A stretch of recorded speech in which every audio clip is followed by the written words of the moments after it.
You tell the right. Yes. Now, without benefit of extensive research, I'll tell you what is attracting people to Matiang'I, what is making him become the topic. I mean, I was in Aguru. I've just arrived in Nairobi. I interacted a lot with the people over there. I was in Meru before that, interacted with a lot of people. People think that the system they have is rotten beyond repair.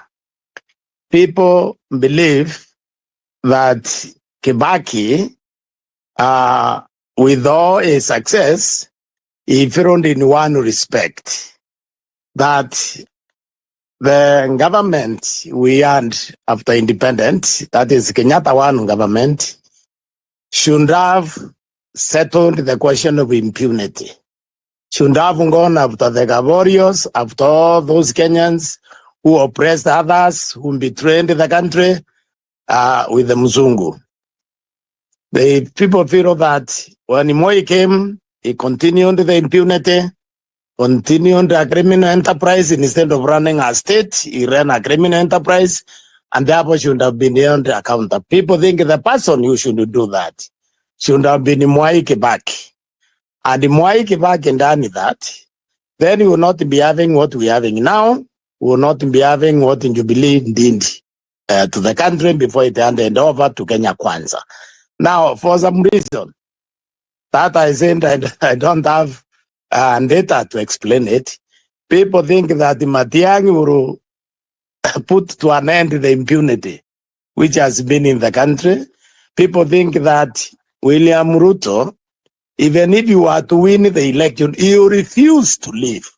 And therefore, the Kenyans are looking for somebody who has the capacity to run him out of town in the event that he decides to violate the law and take us to 2007.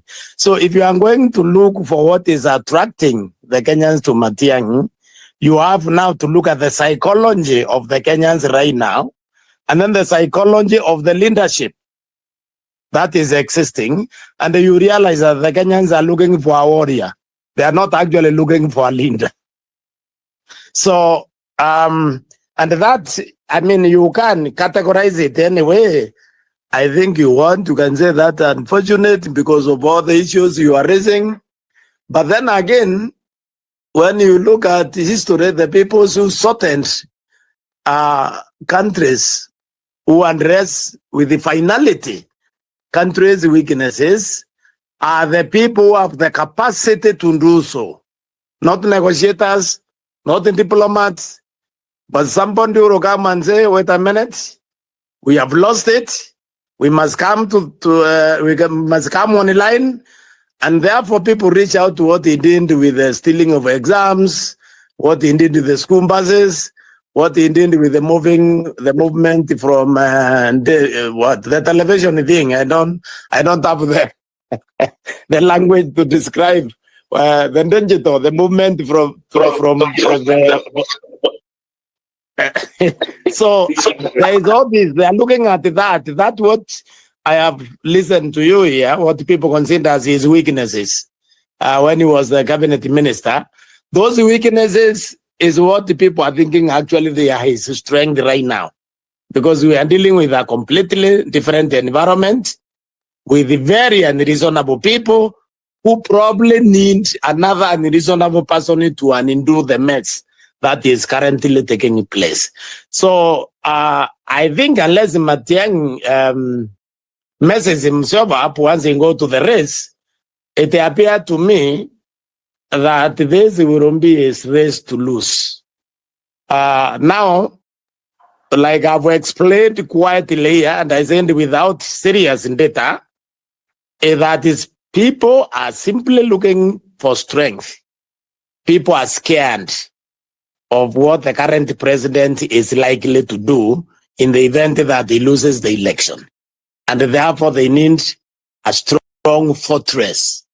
They need a soldier. They need a warrior. And therefore all the Matiang'I weaknesses are being converted into strength. So yes, I think that's it. I'm done.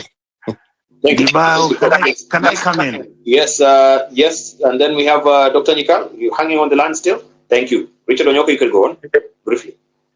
Thank you. I have actually listened to what you've said and what Benji has said. I do believe that Fred will be given an opportunity to explain himself, whatever circumstances that led him, because when you are in certain government places and things like that, I believe he should come out and explain himself. Professor Naituli has actually... Yes, and before you go to Naituli, Senator, we'll be very glad also to just host him on this particular space and open the mic to everyone now to actually, speak to him, and maybe if they can fire their questions and they have contributions to make as well. So if you could just pass on to Fred Matiang'I, as it goes to some of the big stations, of course, on TV. Also, this will be the place. Thank you. I'll pass the message. So what I wanted to say is that, if voters are very interesting people.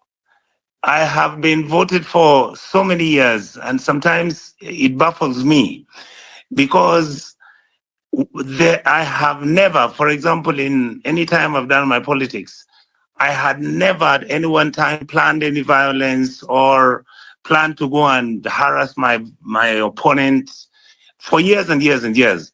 I used to assume that my voters never saw that until when I was now running for senator. And that's when some of them will say, you know what, yes, these days the young boys like fighting each other. But for you never used to, So there's an attitude that exists right now there's a feeling, let me use that word. The young people of this country see Matiang'I a little bit differently than we may want to see him as an adult. I have talked to 2, 3, 4 of them who talk about the Matiang'I exams, the Matiang'I food, how Matiang'I will go to schools in the morning and stuff like that.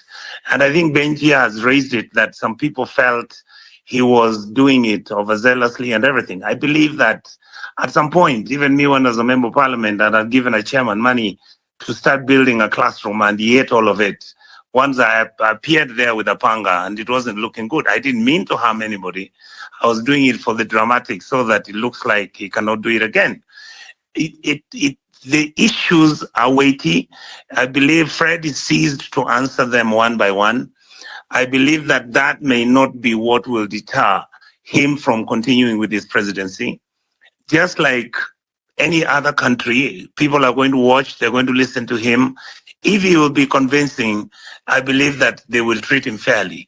If he's not convincing, because my immediate and serious thinking about our country is that anybody who's going to run for president must understand how it's broken, why it's broken, and when it was broken, if need be, so that some of these things can be fixed, so that we can start fixing all the mess that we are having around us.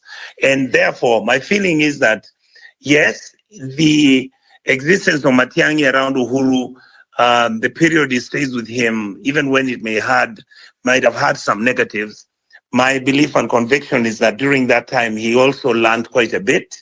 He actually participated in a lot of events, international or otherwise.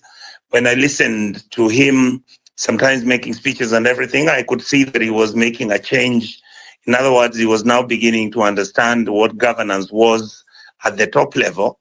And my honest feeling is that he's actually very well qualified, despite the critical issues which have been raised. And I believe when the time comes, and that should be soon enough, he will come out and answer them. And it's for Kenyans to judge whether the answers he will give would have satisfied them. The other last point I wanted to make is that I can say this. We've been conducting Sinovet, what do I call it? We have been doing polling to check why Fred is quite popular.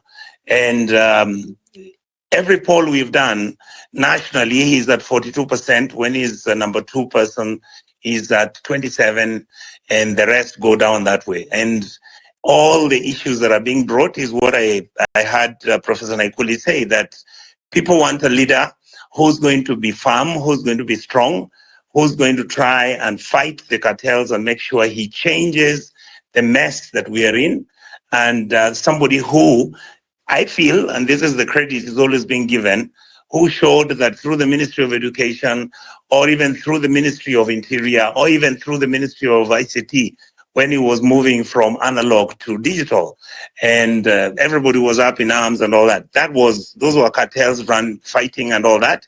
He was able to either influence, use soft diplomacy, or twist the president for the president to agree for him to keep on moving. Number two, I do believe that there's no other candidate today.